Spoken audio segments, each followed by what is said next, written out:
Hello, everybody, and welcome back to Brainstorm Brewery. Like the Mythic Invitational, we're recording a day late. Welcome into the show, everyone. And like the Mythic Invitational, it's also Corbin's fault for the technical difficulties. Yeah, that's I got up at like 6 a.m. or something, very early for me, on day 5 of the 4-day event. It was not the best weekend. I gotta say, should have invited some people who knew how to run the tech equipment. Or the Twitter Should have account. extended one of those discretionary invites to someone who knew how to work a camera. Well, I had to miss the Among Us game last week, which I was very sad about. But we do want to thank everyone for tuning in. So tonight we're going to get to the show. We have lots of Zendikar Rising to talk about. We're going to get some EDH rec data on it. We've got your sudden substitution, all your typical segments. For anyone new listening in, I'm Corbin Hostler. I do coverage for Wizards of the Coast. I do Mining Modern for Cool Stuff Inc. on the YouTube channel there. I do Overwatch and Call of Duty content for Blizzard. You can find me on the internet at Chosler. Where could we find you on the internet, Jason? I'm at Jason E. Alt on the Twitters. I'm a writer for Cool Stuff Inc., where I write the 75% EDH philosophy. I'm a writer for MTG Price, where I write about EDH finance. And I'm on a podcast called Film Hooligans on the They Said We Said YouTube channel. If you want to check out the film podcast, if that's something you might be interested in, I do highly recommend it because John Dunning, who does that with Jason, is also a great content creator, and they do some pretty cool stuff. Like, deep dives down movies and directors isn't really my thing, but they do a great job of it if you are interested. DJ is our resident bulk picker, the master bulker, as it turns out, who's got all the knowledge about all the cards down to a penny. DJ, where can people find you? Picked a lot of bulk over quarantine. It's mostly been TCG player sales and Twitter collections. And my name's Douglas Johnson. Everybody calls me DJ. I am the most engrossed in buying and selling Magic cards of the three of us, I suppose. You can find my sales at #CardGarden on Twitter. You can find my Card Garden store on TCG Player. I am the resident parkour / free running enthusiast. I am a buyer at Magic Fest when those come back. And I like how you said resident, like we need a residency to devote it to parkour. So it's a necessary skill. It's obviously. Like I'm that slot into our A team. It's a. When Ryan and Marcel left, we mostly reviewed parkour videos to see who would be a good fit. That was the we should not have had a parkour residency written into our contract. However, if you are interested, if you could spam DJ with your parkour videos on Twitter, he might actually. The more sarcastic and worse you are at parkour, the better. We're Brainstorm Brewery. We have been doing this podcast for 8 years. We do Magic finance across the internet. We're proudly sponsored by Channel Fireball, and where you can find our episodes there every Friday or on YouTube at youtube.com/Brainstorm Brewery. So let's jump into Zendikar Rising. New set, new mechanics, a lot to talk about, and a whole bunch of interesting cards for Commander, especially when we start talking about these dual land spell flip cards. So Jason, I don't know if he mentioned this, but he runs EDH Rec and has access to a lot of great data, as that website does. So Jason, do you want to drop some knowledge on us about what people are looking at data-wise about Zendikar? So stay away from Reddit, because Reddit always makes these pronouncements about what people think is cool and what people think is popular. Everyone's like, everyone I talk to thinks Omnath is really boring, and everybody's really excited about Tabaraks. So I try to avoid making my EDH picks on what I think people should or will play, because, that's just conjecture. And the thing about EDH is, even today, it's less true than it was, but even today, you still have lots of time. Because people, for whatever reason, will make their deck lists online, but they won't start buying the rest of the deck until they get the new cards. So if it's a commander from Zendikar Rising, they'll wait till they get the commander in the mail to buy everything else, or they'll buy everything at once. So the prices will have a few weeks lag in between people theory crafting and actually building the deck. So if you look, we have plenty of EDH rec data, even, a week in, from the set being fully revealed. That sort of contradicts what a lot of people thought. as boring as Omnath is, it is still the very most popular. It is number 1 with a bullet. There are 100 more Omnath decks than there are number 2, which is Akiri, Fearless Voyager. Okay. So Omnath is far and away the most popular commander. Akiri's number 2. Aura, the Skyclave Hierophant. The Core Cleric is number 3. Ashaya, Soul of the Wild, is 4. And Tazri, surprisingly, number 5, beating out Cherix, the Giant Crab, beating out Kaza, the Royal Chaser, which seems to be like the spellcaster one of the set, beating out Phylath, World Sculptor, which is a legendary green-red Avenger Zendikar, beating out Zareth Sand, the Trickster, which is a merfolk rogue with flash and ninjutsu that can play cards out of their graveyard. I was really surprised people were this jazzed about Tazri because, like, it's kind of dumb. It just, like, it does a set mechanic, and the set mechanic's not good. It's party stuff. Yeah. So, like, I'm sure people will be, like, destroying me with wizards and rogues and clerics and crap, and, like, I'm sure I'm very wrong about this, but, like, do you really want to play a tribal deck with 5 tribes in it? I'm not sure. Well, what do you think from that? The top 5, what's that? Well, I was going to say, from that list of those 5, I mean, do you think that 6 months from now, Omnath will still be the most popular, or do you think anything is being slept on there?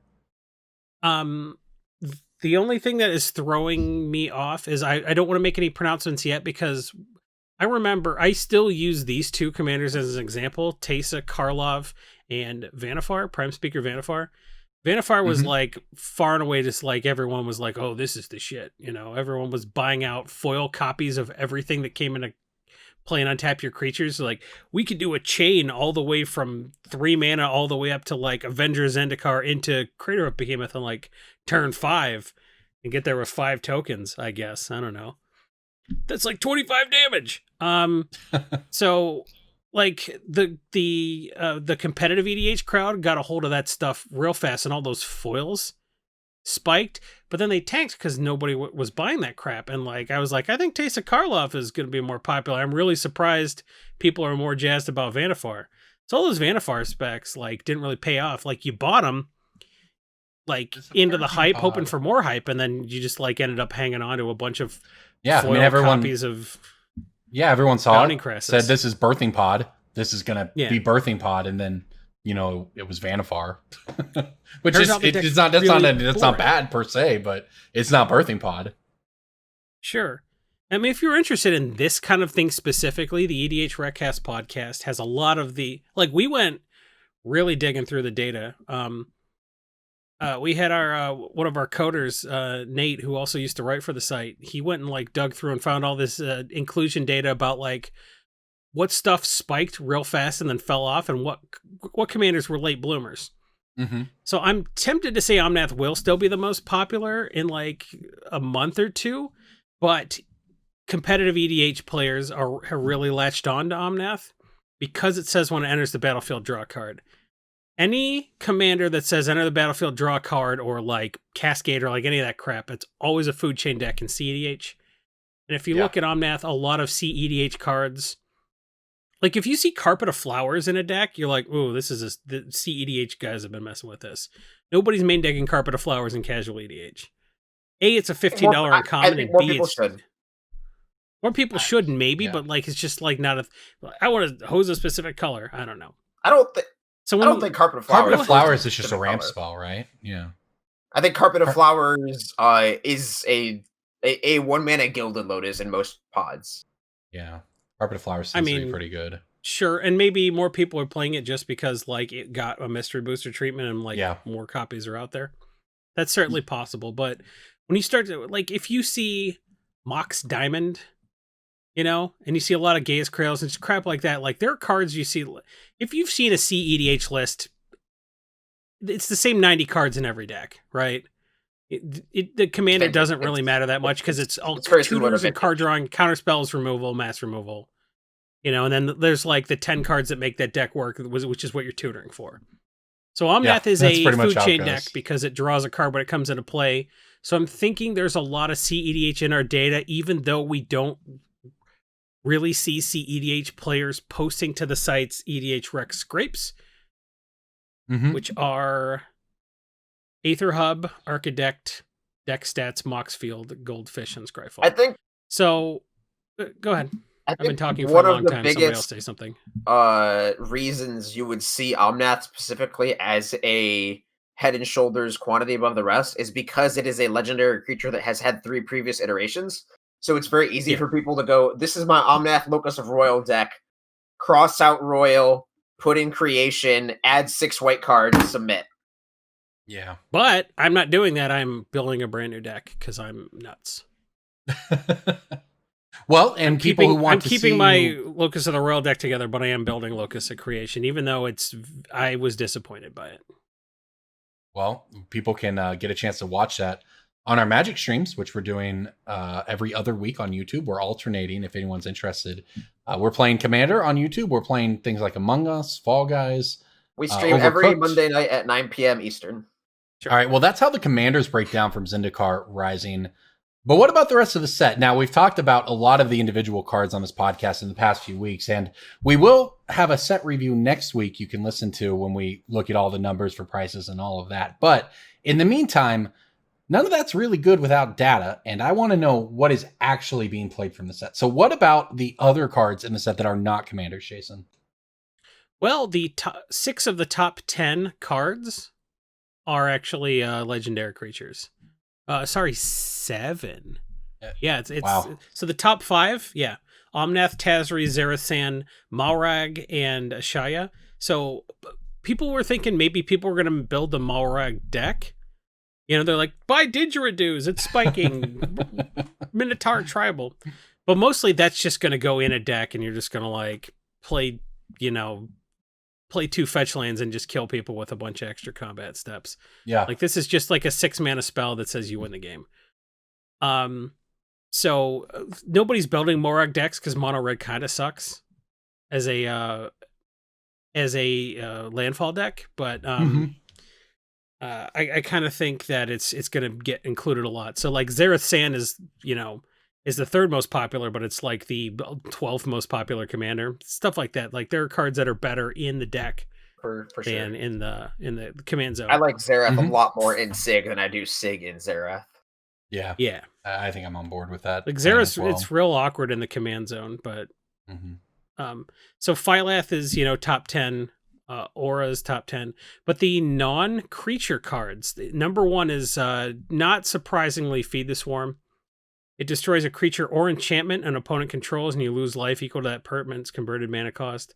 Feed the Swarm's only a common, but it's also the only time Black's ever been able to just destroy an enchantment, which just sucks. Why even have a color pie if you're going to do bullshit like this? Like, I hate Is that how you feel about it? Yeah. Wow. I don't have such strong feelings about it. You're right though that this is not this is a break of the color pie, but it's probably not going to stay a break. I don't think we get it at common, and it's the only one to ever exist. I think that you're going to see more color, play an artifact, get creative. So this allows people not to be creative. Would you use that argument for white not having ramp? White had land tax in Legends, so white's always had the thing that it's got, which is if your opponent has more lands, go get lands.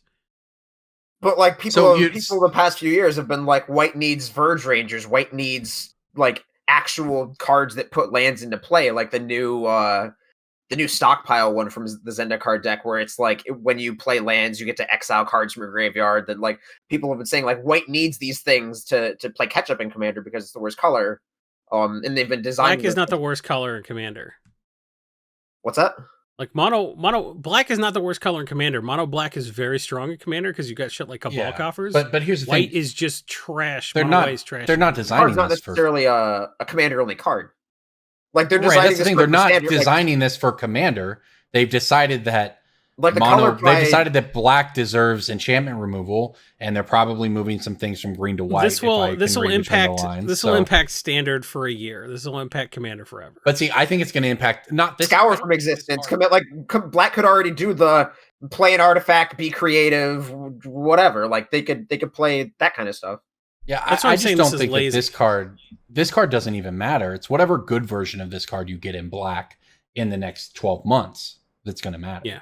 you know, if this is what we get now, They're you're playing gonna get just the tip destroy with the color target non-land permanent or something from black. You know, that's where this is going to go, because they've decided that that's a thing that black should be able to interact with. I'm okay with colors having worse ways to deal with other things than other colors. Like, it's the same. Like, we got green for the longest time for 15 or 20 years in Magic couldn't kill creatures. It was like you can blow up enchantments, lands, artifacts, whatever, but you could not have a green spell direct damage creature. And then they're like, okay, what about Beast Within? Okay, what about Prey Upon? Okay, what about having a fight mechanic? Like, they found ways for green to have that niche, and I'm okay with them. They also printed Hornet Sting. What? They also printed Hornet Sting, though, and drove Mark Rosewater crazy. It was the one damage one, yeah. Actually, Uniero Bee Sting was Portal, so all the way back in 98. I wouldn't consider that, like... one off from 1998. And indicator I think the was Magic 98. Magic is always going to continue to evolve, and the color pie is part of that. Right. White seems like it's been weaker. Green has gotten the tools to do everything over the past few years, has gone on to dominate pretty much every, standard format in that time. And I'm okay with them exploring ways for every color to do everything, as long as there's gives and pulls and things being worse than things. Like I'm okay with green having harmonize-esque effects, as long as they're worse than, like, pair to pair with blue. And I'm okay with black having a worse disenchant than green and white. Yeah, that's kind of where I'm at too. Okay. Speaking of green, Ancient Green Warden, not surprisingly, top 10. Yeah. Which one is that, Jason? That one's the expensive one, right? Yeah, it's a 5/7 reach for 6. You can play lands from your graveyard, which other cards have done, but this also says if a land entering the battlefield causes a triggered ability of a permanent you control to trigger, that ability triggers an additional time. Land Harmonicon. Good. What if they had just templated that said your landfall ability is triggered twice? Because I don't know if that's not how that works. You double Bajuka Bog. Oh, that's even better. Oh, yeah, it triggers for every, like, if a land entering the battlefield causes a triggered ability, that's like it's Colony Garden twice. It's everything. It's landfall doubler plus, actually. Yes. It's like how Panharmonicon is not just like creatures you control with ATBs triggered twice. It's like, I played a creature, this other thing that gets a buff also triggers twice. Like Beast Whisper or something like that. Yeah. Well, Beast Whisper is not, because it's cast. But okay, clever nerd. Yeah. Well, okay. Here's a question, then we'll get on to some more numbers. Do you all feel that you are replacing lands with the new flip cards? Are you replacing some spells? Is it depends a mix? Which ones What is your approach going to be? I think I will replace half a land. So if I have 2 of these spells, I'll replace 1 land. Like, that was kind of like, I heard like a Signet is half a land in Limited, and I kind of like that philosophy. So I feel like if I'm adding 2 of these, I can cut a land. So I still have to cut 1 other card to make room for 2 of them. Yeah, when we were talking about it in my group, I think where I landed is that, for me, it seems like they're going to compete with spots in my deck for basic lands, almost. Most of my decks are, or I think I have almost all 3 color decks, actually, now that I think about it, a couple 2 color decks, but I only have, room for maybe like 6 to 8 basics at most. And the thing about these cards is that they're lands. Obviously, that's great. And sometimes, though, you'll draw them as spells and you'll need a land. But these cards as lands are worse than all of your other lands outside of basics. And they're worse than that because they can't be fetched. But so to me, it's like, I'm looking at, well, if there's a couple of them I want to play, like maybe I can cut a basic, but basics are honestly kind of come at a premium in 3 color decks anyways, because you have to have enough mana fixing lands to have your mana fixing, but obviously a bunch of cards pull basic lands out of your deck. So that's always been an interesting tension to me in Commander between non-basic and basic lands. And so these really throw a wrench into that. Well, I kind of think everyone's on the same page as you, and I will bear that out with data. The number 1 dual-faced land card is Clearwater Pathway, which is an island on the front and a swamp on the back. Oh, okay. So it's not replacing a spell. It's just like, people are playing like Dimir Guildgate. This is... Yeah, well, if you're on that, I honestly don't even know if it's better than Dimir Guildgate. I don't either. That's what I'm saying. But it doesn't. I like to flip dual lands. I'll obviously play Clearwater Pathway and Sig, and I'll probably cut They come into play untapped. Yeah, like I'll cut 100% like like Sunken Battle for Zendikar or whatever, like the old Zendikar duel. I'll cut that or something. Sunken Hollow. I am not playing Really? any of the spell lands. I don't like Wow. I don't Okay. like lands that frequently come into play tapped in my commander decks. I do not like them. So people are playing one of them because the spell is so good. The 11th most played card so far is Valakut Awakening, which has a very good personal wheel on the front and a taps for a red on the back. Put any number of cards from your hand on the bottom of your library, then draw that many cards +1. That card is fucking nutter butters. At There's so many speed, like right? when you draw, an instant speed. Yeah. Like nobody else That gets one's the good. wheel, but I'm you playing get that to. one. That one you play is You a get to spell, though. keep- Like, that one's 99% Yeah. spell. But like, look, I'm not there playing- are no other DFCs in the top 20. Yeah, on I'm not EDH playing Rec. the Wow. I'm not playing the clone. Okay. Like people have asked me if I'm playing Glasspool Mimic, which is the rogue clone. I'm not playing that card in Sig. There's no Yeah, creature that I want to cut Agadeem's for, and there's no Awakening land that I and want. Agadeem's Awakening and Seagate Restoration are 22 and 23 because those spells are so good. Mm-hmm. Like all the Yeah, Awakenings but even are then, very they're good way spells. down the list. But I mean, Yeah, that's what the top. This people is are. such a stacked set. Like Felidar Yeah, yeah, yeah. Retreat is 25, and Felidar Retreat's nuts. Nahiri's Lithoforming's 29. Nahiri's Lithoforming is like a red scape shift where you draw cards. Like this set is so good, that like Yeah, you're they're right not about that far down. But Yeah, the at Felidar the same- Retreat is the 4-mana enchantment, landfall, create a 2/2 cat beast, or put a 1/1 counter on each creature you control, and they gain vigilance. You're right, that card is pretty insane, actually. and it's like pre-selling for like $1. I don't love. But like I think everything in this set's going to be pretty cheap. So I Am I- don't Yeah, I like I'm think so, too. pessimistic for not liking that card a ton. Felidar Retreat. Felidar Retreat.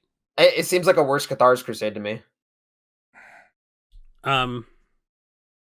Yeah. I don't like- I think you probably just play them in the same deck. And the thing is, Cathar's I- Crusade, though, putting- you have to play creatures. putting What do you want a to do with creature- this? Yeah, that's what I'm saying. Like even just the ability of putting counters and vigilance on your creatures. We know that this effect is extremely powerful in standard. I don't know in Commander if it goes quite as far, but I look at this card and I see any Bant, not any Bant deck rather, but a lot of Bant decks that might want this card because you're playing a bunch of your. You think about it this way, Are you talking about you standard? just play this card on turn 2 with on turn 3 with a Signet or whatever, and then you start playing your Kodamas Reaches or your Cultivates or anything like that you draw, and you just get massive advantage out of one card.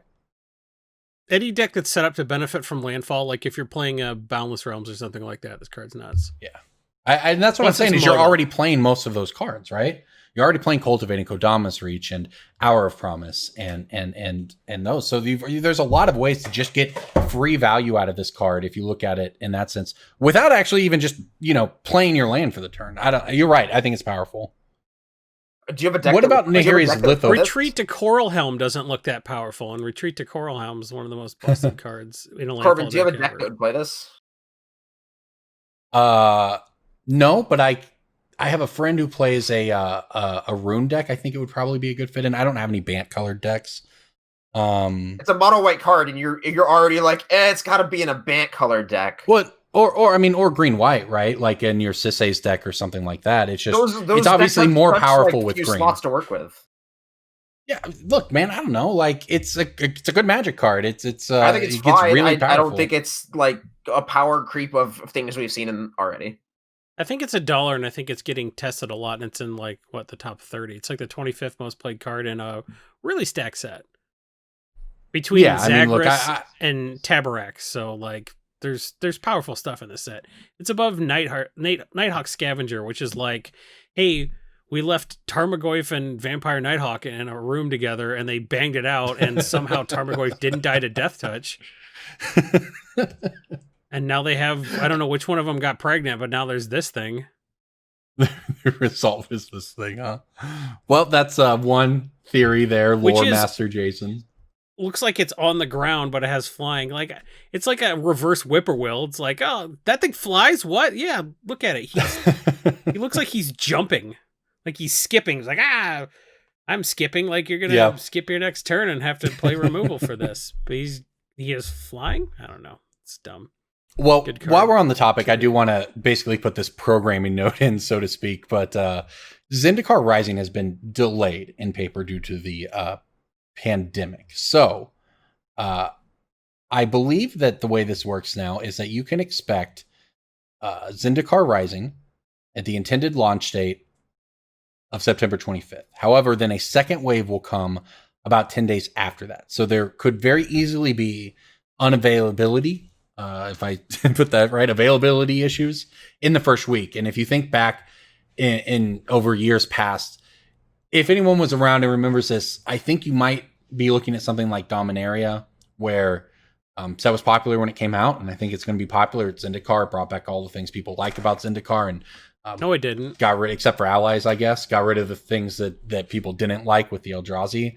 So just to be aware of that you may, in the first couple weeks, there may be some volatile pricing, and there may be some availability issues. So we'll see what happens. It's 2020. Who knows? Plus something that like the stuff that's going to be expensive. When you have 2 waves like this, or 3 waves potentially, like stuff doesn't tank immediately, and then you're like, oh, well, this price is super high, and so the next wave should take care of it, but the next wave doesn't. The next wave just gives you more copies at the new price. So anything that's like super nuts, its price is not going to go down as much as it should. So if you think something's nuts, it might not actually suck to pre-order, because when it's in 2 waves, like look at Jumpstart. Look at the absurd prices in Jumpstart. You think Allosaurus Riser's $70 card? No way. Yeah, Tiny Bones. I gave up and finally bought a Tiny Bones at 50. I got mine for 38. Suck it, Corbin. Corbin gets paid in store bucks, so like I wouldn't spend $50 cash money on it. Yeah, I would not. That's a store credit purchase for sure. I would not be dropping cash on a $50 Tiny Bones. I say there's no way that price can hold, but who knows, right? Like maybe 3 years before we get a Tiny Bones reprint. It's not like they're going to print more Jumpstart before then. You should have been buying gift cards to your LGS in May and June anyway. So just use those. All right. It is time for our budget segment. We do this every week. It is sudden substitution. We know that there are some expensive commander cards out there that you may not want to shell out all the money for, and that is where we're coming in with some budget replacement. So this week, we're looking at kind of the OG Zendikar mana ramper here, Oracle Moldaya. It's $30, $40. It's incredibly expensive. You look at the top card of your library. If it's lands, you can play it. You can play an extra land. Remember the card is insane. Crater Hoof, and people were like, but that was in Jumpstart. It'll be nothing. Yeah. And then Oracle is still worth infinite after the reprint. Things did not go according to plan with the Jumpstart supplies, so that's right. We're going back to the well and like, well, a reprint didn't do it. What else you got, universe? Well, it turns out you got a completely different card, hopefully in the same colors. That's right. Well, I'll start us off then. Courser of Crufix. This is the sort of the one that I expect most people would think of when you think about an Oracle replacement. And for good reason. Courser is cheap. It's inexpensive. It costs 3 mana instead of 4. And you don't get the extra land drop out of it, but it does almost everything else you want it to. And you gain some life. It's a really powerful card that's been good in every format it's been played in. And if you're looking for a cheaper way to play an Oracle Moldaya effect, I would look at Courser. So you're not always going to get both of the effects, That's right. A lot of these cards are like, they're very good because they're stacked with abilities. If I'm going to get only one of the effects, I want to do one of the effects better. So while Courser kind of has 2 abilities, I like that Azusa Lost But Seeking doubles down on the extra land. Instead of playing 1 extra land, you can play 2. That's very powerful on the games where you're casting like turn 1 ramp, turn 2 this, and then land. Yeah, that's pretty good. You're tapping on turn 3 with like 6 mana. It's pretty cool. So Azusa Lost But Seeking was just in Core Set 2021, and turns out I kind of like the original Champions of Kamigawa art, because like that was used one time versus like the quote unquote new Judge promo art being used like a bunch of different times. Masters 25 promo pack, pre-release, Core 2021. So like there are a bunch of different ways to get the new art, but the original one, which costs a little more, is the unique one, which I think is really funny. That the Judge promo art wasn't the unique one. Yeah, but really, you that can't is go good. wrong with any printing of Azusa Lost but Seeking. They've got like the borderless ones. You got a lot of options in Core Set 2021. And they're all cheaper than Oracle. They're Moldaya. all cheaper than Oracle and Moldaya by a lot. DJ, you've got a pretty sweet one here. What are you looking at today? This some people might recognize from the Lord Windgrace precon. Budoka Gardener is a 2-mana card originally from Champions of Kamigawa. It is one of the flip cards, and it's tapped to put a land into play, kind of like Sakura Tribe Scout. But it has the advantage of when you hit 10 lands, it suddenly turns into a creature token maker that just starts pumping out 10/10s or more. It makes tokens that have power and toughness equal to the number of lands you control. Yeah, that's going to make some big creatures right there, and that Sakura Tribe Scout ability is one that you occasionally see played in Commander all by itself, but now you get that effect with some upside on the other end. Yeah, I mean, it's like Jason said, you don't get both abilities, but I'm going to have the ability to scale into something that's a late grade. You don't want a top deck Oracle of Moldaya on turn 17.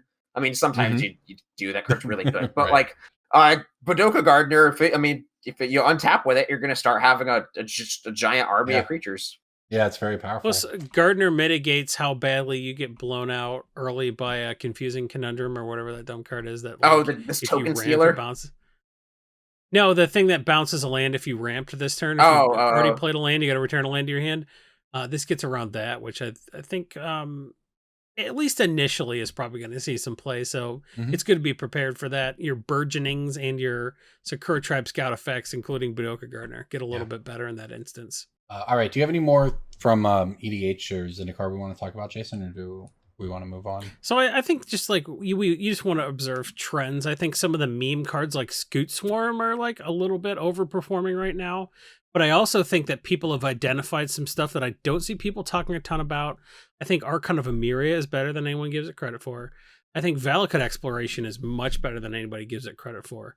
And I think some uncommons like Marasa Root Grazer that I think like are a little bit niche, or like Roiling Regrowth.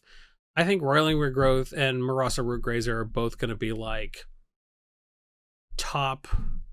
potentially top 100 cards in gold and green respectively. Roiling Regrowth definitely makes a top 100 green instance of all time. That is the green. That is the Harrow, the fixed Harrow. Yeah. What was wrong with old Harrow? I say fixed just in terms of like the templating of how they format. Like they don't generally put sacrifice a land as a cost nowadays because they don't want players to have that get countered. Like they don't like having players like counterspell your Harrow. Oh yeah, put that land back. Like you don't use. So the new one is templated such that doesn't happen. I guess that it's part of the effect and not part of the cost. That's great. Yeah. That is great. I like that. That's good. So I think people have identified some of the powerful stuff that like. If you're just looking through this and you don't play a ton of EDH, or even if you do, I think Wizards showed when they put Felidar Guardian and a Planeswalker that makes it go infinite in the same block, that 10 experts spending a year on something will not do as thorough a job as 10 million idiots spending 35 minutes on it. The wisdom of the crowds is always just going to blow you away. Oh, yeah. What's crazy is like if you put a bunch of beans in a jar and you have somebody guess, they won't come close. But if you have a crowd guess, the average of all their guesses will be very close to the number. For whatever reason, the wisdom of the crowds like just sort of hones in on the good stuff. Like every individual sucks, but like as a group, if you average their responses, just a bell curve, right? Yeah. The electoral college works. Which not like I've been writing about EDH for 8 years. You know, I play a ton, I stream it. I consider myself an EDH expert at this point. I don't make proclamations about these sets just because like it's so much easier to just wait for 10 million people to all just like bang out their responses and like just look at the data and be like, oh wow, I guess I really didn't think Soaring Thought Thief was a consideration in EDH, but like it's the you know what? That's the most popular card in this. Oh, maybe I'll take another look. That's the revolution of the world, I guess. The advent of big data and the fact that it has come to Magic is, in my opinion, very, very nice, because especially for us, right? Us who, when we started this podcast, we would have a pro on and for a set review, and we say, all right, between us and this pro, let's see if we can nail the cards that are going to go up after the set releases, because we're good at this, right? Let's make everyone money. And we were almost never right. We do these set reviews, right? And we have people on and we talk about it, but that's why we try to tell you what might happen if certain things take place, because we don't know. And no matter who we have on the podcast for the set review, and no matter how long we spend practicing or anything like that for it, we're not going to know more than one day of testing out in the real world. And that's, I guess we're lucky in the sense that as a podcast that focuses, ostensibly on finance, we don't have to come out and make a big proclamation, right? We don't need people to click to hear about this one broken card in Zendikar. We have the inherent advantage of our primary goal being to teach you to fish and not to tell you which fish to buy at a discount. But early in the podcast, we were like, oh, we can nail these picks, but it's like we have to figure out standard week one, just looking at cards before the pros do what they're testing. Well, and 10 years ago, that was more of a thing. That was because you could sometimes just way to play. Yeah. That was back when pre-sale prices were catch as catch can too. It was exactly. Hey, we sold out a Thragtusk at $1. Should we bump it to $2? Let's list 25 more copies at $1 and see if those sell out. Yeah. Now it's sort of like, well, like I said, big data. It's not just us. Yeah. It's not just EDH, right? It's every Magic website selling their cards. And that's why you don't see those kind of things anymore. It's just information arbitrage, if you think about it. And we talk about arbitrage in relation to other parts of the world all the time. But in this sense, the arbitrage opportunity existed 10 years ago, 15 years ago, by just being ahead of the curve in terms of gameplay or, getting a called shot or whatever. And these days, it's almost just not even possible, even if you think even if you're right, it's not always possible. And that's why, like DJ said, we're not trying to just tell you to go buy these cards today. So that's why we like EDH, because it's so inefficient and the rest of the market has become so goddamn efficient. So this is relevant for deck build. I mean, deck building and pre-orders are inherently combined, right? Because they're just the way the game works. But so anytime, and I mean, a lot of our listeners are brewers, and a lot of our this podcast is built on brewing and all that. So anytime you are pre-ordering a card and you think that the pre-order price is wrong, you have to create a hypothesis as to why that is, and you have to prove that hypothesis. If Valakut Awakening is pre-ordering for $3, and this is just, it doesn't matter what the card is. Yeah, absolutely. But if you think card X should be worth $5 or $6 or $7 or $10, you have to create a theoretical argument as to why that is, and you have to make a bet against the market being literally every other Magic player, why that hasn't happened yet, and why you're the first person to have that happen. That's not to say that it can't. It's just it happened a lot more 8 years ago, right? When it's just very, very statistically unlikely. And when you're brewing a deck, or if you create some standard deck that's this hard blue-white control deck that's going to break the meta and be a Storm the Pro Tour or whatever, or even this crazy Omnath brew, you're this Omnath actually good in standard. This is crazy. You have to create this argument as to why that is and why that hasn't been done yet against tens of millions of Magic players. Yeah, that's just my little bi-weekly game design tangent, but well, I mean, I don't even know if you'd call it game design so much as just smart market explanation, right? That's how it works at the base level, saying, I think this card is really good, I'm going to buy them. I'm going to buy 10 of them. That doesn't work, because sometimes cards can be good and be cheap due to other things. So when you come up with a hypothesis, like DJ's saying, it has to go deeper than I think this card is good or I think this card will be played. There's so many factors, but I think what we're telling everybody is skip that part. Yes. You statistically just will lose more than you win, because you are not smarter than a million Magic players across the world buying and selling cards. You're just not, and that's okay. But what you can do is look at data and be ahead of, see what the early data is telling you and use that. And that's why I love the data dump from EDH Rec every time we do this. All right. Well, let's move on. Let's do everyone's favorite game coming late in the podcast this week. Breaking Bulk. Breaking bulk time. Breaking bulk time. Break. Oh, yeah, Breaking Bulk. There's so much good stuff. It's a pick. Breaking bulk. The end. All right. One of you was bragging beforehand that you thought you had a good one. I do. All right, Jason, let's hear it. This is a World Wake artifact. Walking Atlas. Eat shit. No.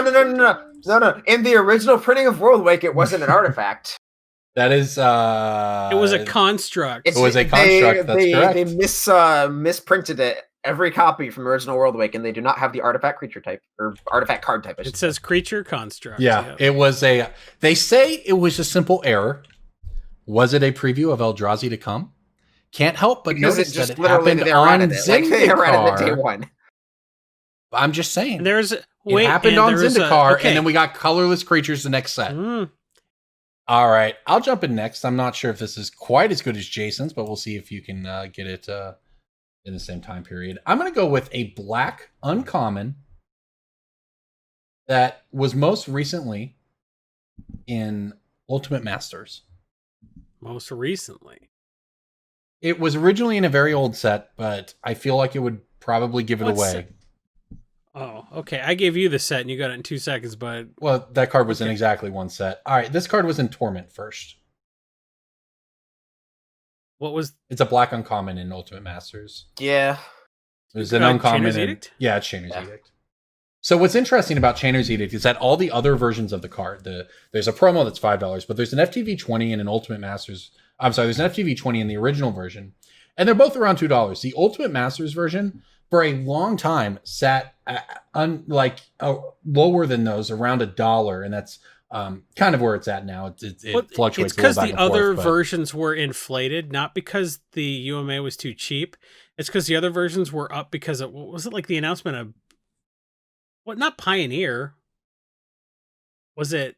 Well, I can tell you that the original Chainer's Edict spiked in 2016, and then again in 2018. Would that be Why did it Pauper? spike in 2016? Is this card it legal was in Pauper. Pauper? Was it Okay, a yeah. common? So the card spiked because of Pauper, and I don't know if you guys remember this, but on this podcast, I had a giant galaxy brain play with this card.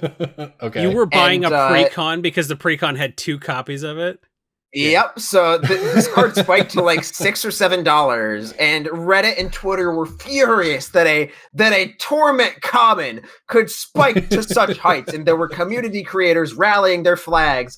And I just went to eBay and bought every Grave Danger precon for like $7, and those had 2 Chainer's Edicts apiece, like 3 Tainted Isles, and 7 bulk rares, and a foil basic. and a foil basic. You're right. It had a foil like in it, or. Ask me how I know. I bought lots of rat's nests.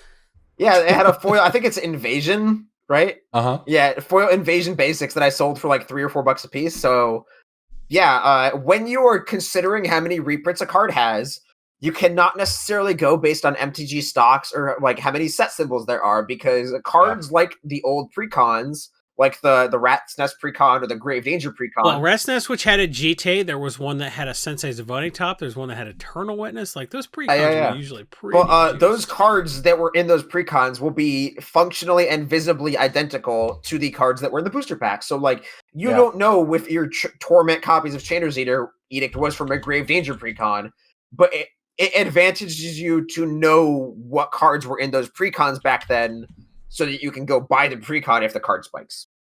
That said, you absolutely know if your Stoneforge Mystic was in that F&M precon deck. The one you could play. Because they look different. People like, I think FM. I had people accuse me of selling them fake Stoneforges. I was like, no, that was absolutely... Yeah. Like the Verdict Catacombs, too, from the Vampire deck. That one's always feels weird. That deck was nuts. It's like, it's a vampire... No, what was the one that had like 2 breeding pools in it? Not breeding pools, birthing pods in it. I don't remember. I don't remember all the different ones that they've come out with. Yeah, over the years. That was like a nuts product that they're like, oh, this is a mistake. Yep, absolutely. All right, DJ, what is your breaking bulk? I have a few different ones. I guess Okay. I will go with The entire set of Zendikar Rising, all of the 2/2 cat tokens from the card you don't like. no. I will go with I have a Fifth Dawn common artifact that was in a cycle. I'll give you It's that. not much. a creature. It is not a creature. It's in a cycle. Is it something super obvious like cranial plating? It's not cranial plating. Is it in Is the it the cycle of mask? cranial plating? Is it the mask? I will say it is worth more than cranial plating. I'm not going to remember the names of the other cards. The mask one I think is worth money. What mask are you referring to? It's some kind of equipment. Are you asking about Mask of Memory? Probably. Because that's not uncommon, not from that set. Yeah. Probably not then. Not what I'm talking about. I don't know this. I don't know what cycle you're referring to. Jason, you got anything? Like common Fifth Dawn artifact is about as vague as we can get here. Broad. It's not a creature. I said part of a cycle, not a creature. That's great if I memorize every cycle the same? in the set. Is it the same cycle as? Is it Nora Stelk suit or the healer's headdress it's or whatever? Nora Stelk Okay. suit. So I asked if it was in the cranial plating cycle, and you didn't say anything, and it absolutely was. Well, that card could have is just- we We would've- were asking me something really dumb at the same time, and I answered his question instead. Okay. Well, you got there. We did it. Norok stealth suit. Yeah, a Nurok Stealth Suit. The TCG player market price is $2.11. This card is just Great googly very, very moogly. I good. don't pick these. I mean, Yeah, you don't see them I very do. often, right? Like, it's just like you see Well, I've cranial bought a plating whole- reasonably often because that card's been printed to death. Cranial Right. plating's been in No, so many that gets pre-cons, so many picked. masters sets. That gets picked out of the bulk. The Norok stealth suits doesn't, and I didn't pick Yep. it either. Well, Nurok Stealth Suit is a pretty nice one. It can't be. I'm trying to read the abilities here. 1 second. It's equipped creature has shroud, and then it has cranial plating for blue. Is what you phrase it Yeah, as. so basically it's a counter. It's like a hindering light at all times. You just play it as an artifact, and then when they try to blow up one of your creatures, you just pay 2 mana to Yeah. move it onto the creature at instant speed and counter the spell. And that's Yeah. what the really weird thing about this ability is that Wizards strayed far from this type of onboard trick because it just feels bad. Like Yes. because the trick is Yeah. it's there, it's sitting on the board, and the new player will be like, "Lightning bolt your birds!" No, you shouldn't have done that. It's sitting right there, 'Cause you stupid yeah. idiot. In limited, it's like I invalidate the next removal spell you draw. At like no cost though. You pay two. It's not like you exchange a card for Yeah. that trick. Yeah, Yeah. you keep up 2 mana, and your opponent's point removal never works. In limited, where Pretty good. spot removal is very sparse. But I Although mean, you have like, a lot of or ways even to if blow it- up artifacts in that set. But just in your 60, your 65 card casual decks, I don't know. I don't know quite as much. Can't say I've ever played against this in Commander, but I can see it being good there too, right? 2 mana anytime, and the equip cost on the card's only 1, so it's not like just paying the normal cost on it is bad either. So yeah, it's a great card. It's so funny. This is like the only one I want at instant speed though. Like I can't see myself paying the white mana for healer's headdress or anything. Yeah, like like that. what's the other one? Like Varrock Horns or I something paid like double that? black for cranial plating exactly once in my life because I had to. Yeah, well, the double black for cranial plating has certainly come up a lot over the years in competitive Magic play. So I don't know if any of the others ever made the jump, but I've seen double black paid on cranial plating quite a few times. That's like how To you move it, usually sure. do it in Commander. Yeah. Yeah, All right, Nurok yeah, Stealth sure. Suit, no reprints. All right. Before we get into pick of the week, I do want to remind everybody that if you are someone who likes magic art, and to be fair, that's most of us, and you want some of that magic art to come exist at your house, you can go check out originalmagicart.store. Whether you've been playing the game throughout the entirety and you want some really classic art, or you just love a new piece, there's premium prints, playmats, and tokens all available on the website. Go check out originalmagicart.store. All of your favorite artists, all of your favorite art available to come to you in your home. All right, it is pick of the week time. As a reminder, if you're interested in any of these cards, please go check out our sponsor, Channel Fireball, where you can pick up any of the cards that we talk about today as being good pickups. And as Jason would say, you can fire your channels or something like that. Pick of the week, pick of the week, pick of the week. Time for the pick of the week. All right, I'll start us off with pick of the week here. A couple weeks ago, I picked another card from the set, and in fact, another card from this cycle. But today, I like Finale of Revelation. More of the Spark. It's a mythic. You got to like that. It's under $5. Just say the color, right? I'm sorry? The blue Just say one? the color. It's the blue one. Okay. Because like all those names are so nondescript. It's Well, the I'll just worst read part it. of that is like they switched them in a weird way for like the hours from Hour of Devastation, and then they used the same 5 words and shifted them around for the War of the Spark ones. It's awful. Wait, did they really? Yes. Are that many of them overlapping? That's crazy. You're right. That is awful. So like Well, it's Finale, not like Hour of Revelation. Which one's Hour of Revelation from Hour of Devastation? It's a Hour of Revelation. Yep. what's Hour of Revelation the- from Hour of Devastation, and what's Hour of Devastation from Hour of Revelation? I'm serious. Like I've had this conversation with my I'm just friend. It's lost. awful. It's proving your point because I'm just absolutely lost. Hour Hey, of Revelation. Is that the white one? No, that's Hour of Glory. No, that's Hour of. Exactly. I think I think you're right. Exactly. I think you're right. Hour of Revelation is, I think, the White Wrath, Yeah, I play that card. I think if we're talking Okay, about, and So- then Hour of Glory sounds white. Devastation sounds black. Right, but Promise yes, sounds. but yeah. Hour of Glory. Finale from Devastation Hour of sounds like the is black one for removal sure. spell. But Hour of Glory from Hour of Devastation is the black removal spell where Rodus kills the god or whatever, Yeah. and then Finale of Glory is the white one.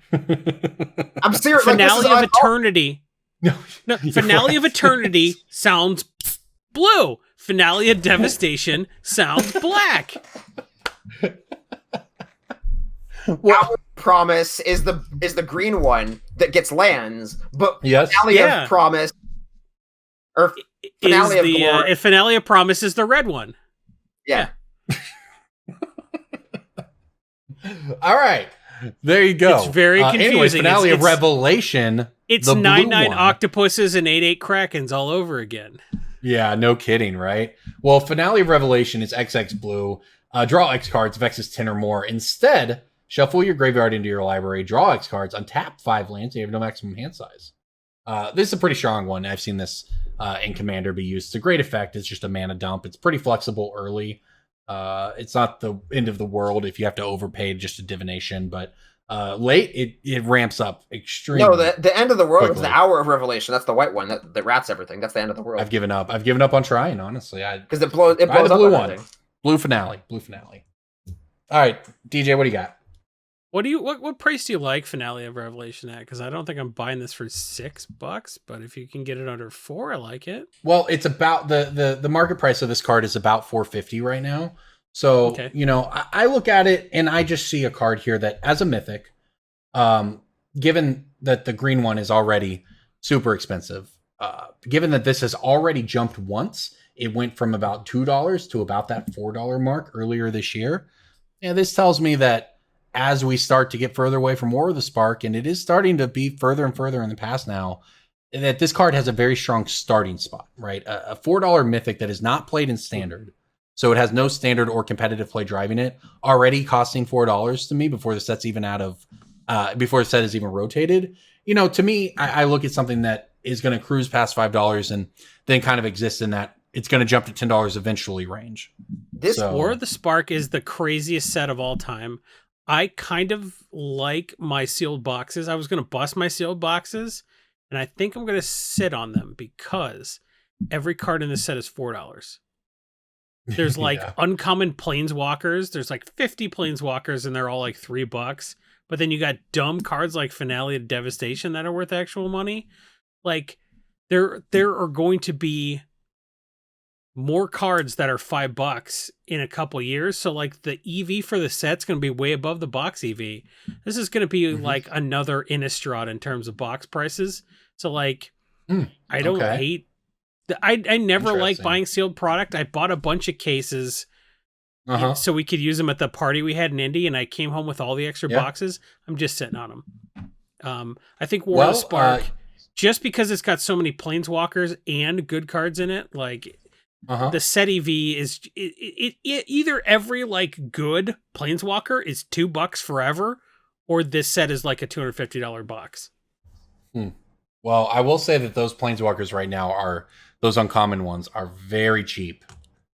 When you start talking about, there used to be in the past where these lesser Planeswalkers, but they were just worth money because they're a Planeswalker. But we are no longer there. There are quarter Planeswalkers in this set, but then there are also some extremely good ones. So yeah, you're right. Also, by the way, another card in this set that's pretty cheap, Dreadhorde Arcanist.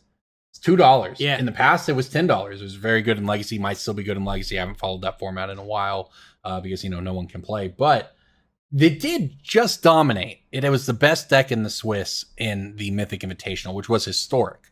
So no one's going to be buying Dreadhorde Organist to play historic in paper, but I do think at a $2 card, $2.50 for Dreadhorde Arcanist right now, you bring up War of the Spark, and if you like it moving forward, there's probably no reason not to like Dreadhorde Arcanist if you're out there thinking about picking it up. I will note that non-English copies of cards from War of the Spark are very, very, very cheap. Yeah. Okay. Because you can always find Japanese copies of Commander cards for nothing, basically, because so many people opened because they were trying to hit that $750 Liliana. Yeah. Yeah, people opened boxes looking for waifus. Yeah, well, it's interesting how it's certainly. There are more and more sets like this where there's just something unique happening to them, it feels like. And I guess obviously everything's going to feel amplified in the pandemic, but it is important to keep in mind stuff like that. Because, the other thing is War of the Spark has the uncut foil sheets.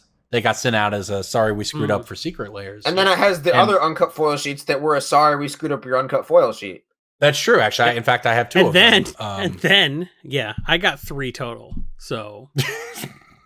NFCs from that keep set that in are like mind worse. NFCs from that set are like worth less than like the pack non-foil cards. NFC being non-factory cut. When somebody like when you're buying real briefly, when you're buying miscut cards, some things are obvious NFC if it's like too perfect. It's like, oh, you can see 4 cards in this because it's got like the corner.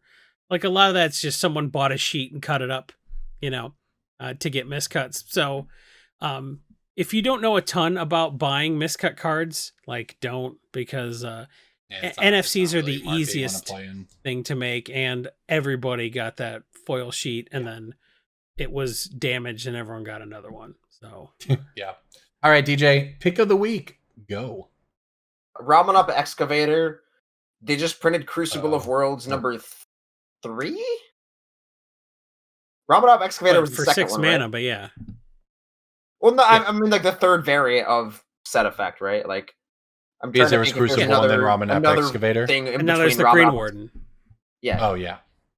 Yeah, so it's Crucible, then Ramen Up, and then now Green Warden. I think that people playing Green Warden means that people, and just Zendikar in general, means that people will be want to playing lands from all zones. People want to play lands from Exile, their hand, the graveyard, everywhere. Ramen Up, like Crucible went back up to $40 if you didn't notice from its reprint 3 years ago. Quickly. Like that card doesn't stay down like an anime protagonist, so yeah, like it. Yeah, Ramen you Up reprint Crucible twice in a year, and it gets up, wipes blood off its mouth, and says, "This is just getting interesting." Yeah. This is how I'm going to think about and probably talk about all future Magic card reprints. I really like this this analogy, DJ. That's great. And so, Ramen Up Excavator, it's $7 or $8 right now, and it's gonna be. You're gonna blink in 6 months from now, it's gonna be 12, and you're gonna be like, oh, why? And it's because it's good. Assuming it doesn't get hit in Commander Legends, which I don't think it will. It is a card that worries me about. Will get hit in Commander Legends, but like a lot of shit will. It does. Ramen Up Excavator does worry me from a reprint standpoint, but just because of the fact that they had a $2 Crucible here, and it's like surely they're not going to let this become $30, and then we have to print it at Mythic, blah blah blah. But who knows? It's up to It's also a up to They let Training Grounds I'll at buy more. 50. yeah. I it's one of those cards that does concern me because, like you said, there's only so many effects like this. They know, but you know what? Maybe that's why it's not going to get reprinted because they want to milk all the reprint If it equity gets they can. reprinted out and of goes this to effect. $3, I'll double down and buy twice as many. Yeah, I like that in this case too. I think that this effect is good forever.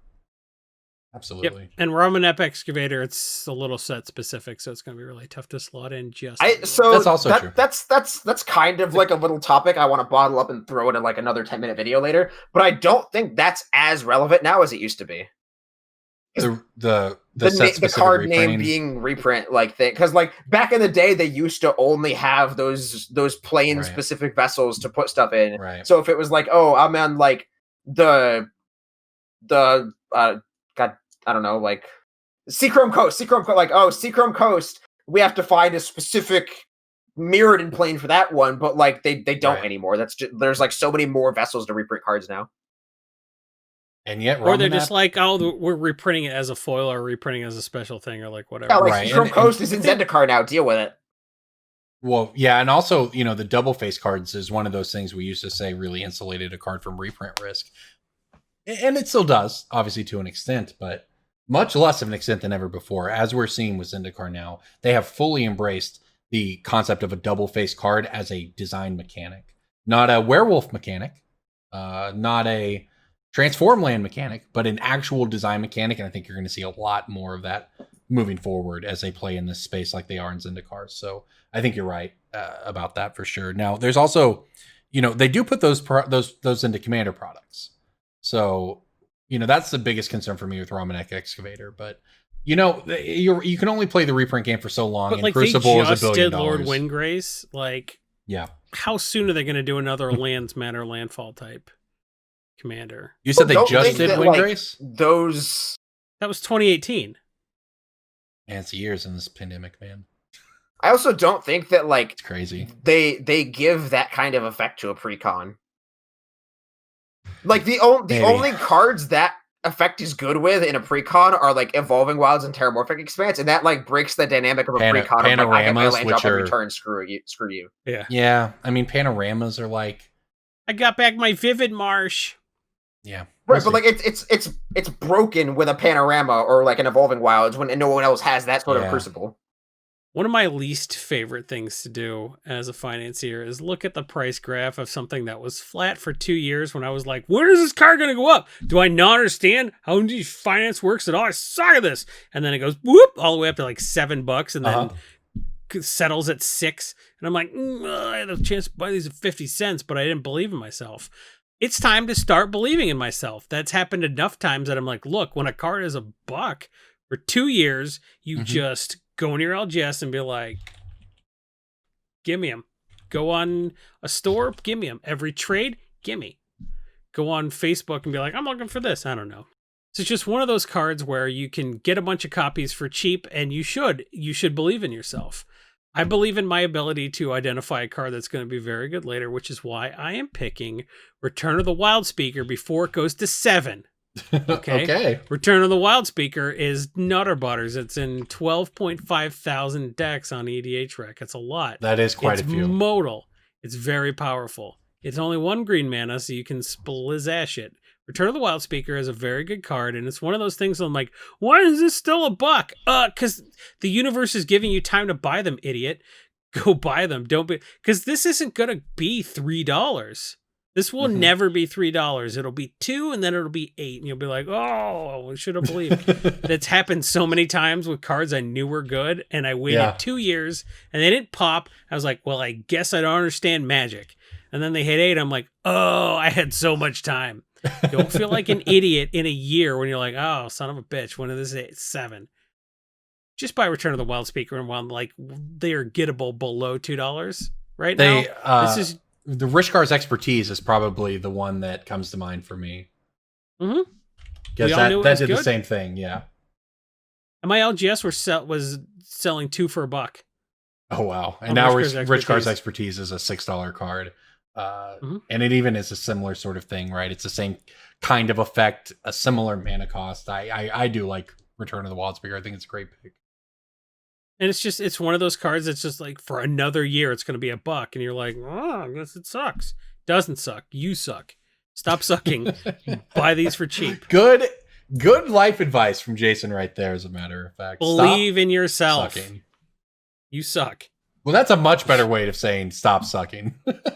Well, look, man.